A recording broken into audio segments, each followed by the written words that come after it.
C'est la plus importante frappe israélienne au Liban depuis le cessez-le-feu signé il y a un an. Dans le viseur, le Hamas.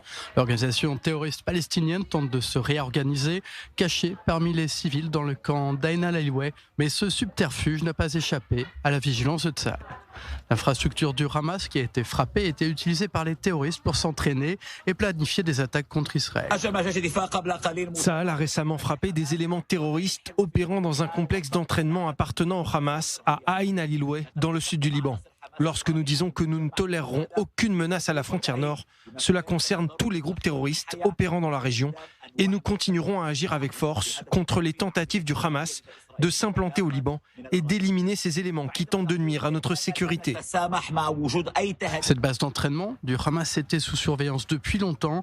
Les services de renseignement israéliens attendaient que des dizaines de terroristes se rassemblent pour frapper.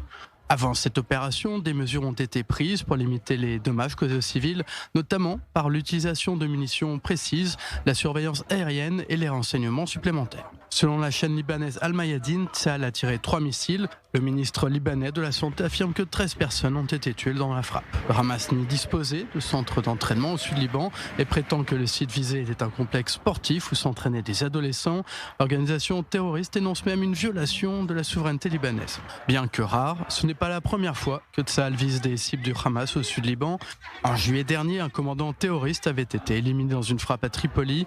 2 mois plus tôt, un autre leader du Hamas avait été éliminé à Sidon. Tsahal poursuit ses opérations contre le Hezbollah. Ce matin, ce sont 2 membres de l'organisation terroriste qui ont été éliminés lors de 2 opérations distinctes.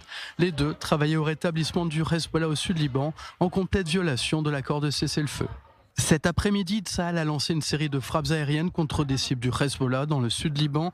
L'armée israélienne avait au préalable émis des avis d'évacuation pour plusieurs sites.